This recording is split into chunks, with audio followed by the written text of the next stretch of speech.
Pengadilan Tipikor Tanjung Karang kembali menggelar sidang perkara pengelolaan dana PI 10%. Di Pengadilan Tindak Pidana Korupsi Tanjung Karang dengan 3 terdakwa, Hermawan, Budi Kurniawan, dan Heri Wardoyo. Sidang pembacaan amar putusan oleh Ketua Majelis Hakim Firman Kadafi dilakukan secara terpisah atau split, di mana terdakwa Hermawan selaku Direktur Utama PT Lampung Energi Berjaya dibacakan terlebih dahulu. Dalam amar putusan Majelis Hakim, terdakwa M. Hermawan dinyatakan terbukti meyakinkan bersalah. Hermawan dituntut hukuman kurungan penjara selama 7 tahun.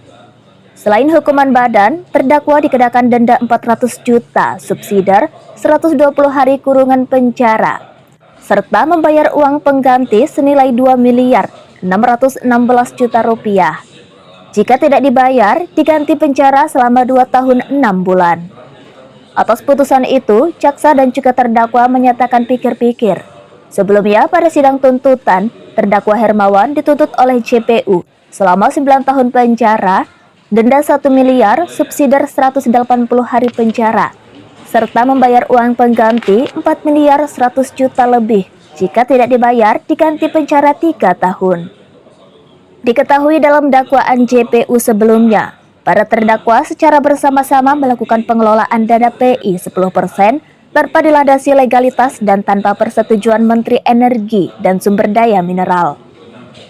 Adapun modus operandi yang dilakukan antaranya menggunakan dana PI 10% sebelum memperoleh persetujuan resmi pengelolaan.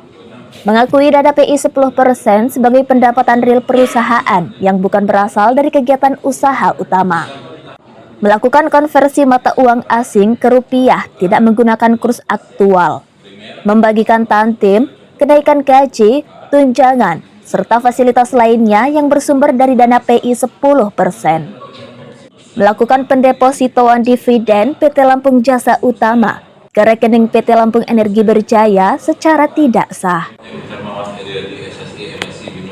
Oleh karena itu dengan pidana penjara selama 7 tahun dan denda sejumlah 400 juta rupiah dengan ketentuan apabila denda tersebut tidak dibayar diganti dengan pidana penjara selama 120 hari.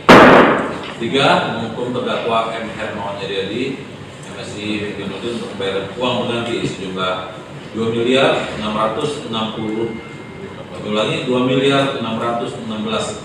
juta 838.760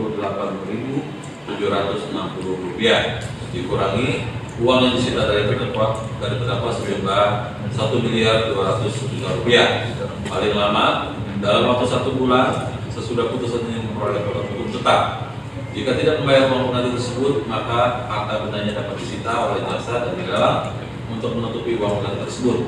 Dengan ketentuan, apabila terpidana tidak mempunyai harta benda yang mencukupi, maka dipidana dengan pidana penjara selama 2 tahun dan 6 bulan.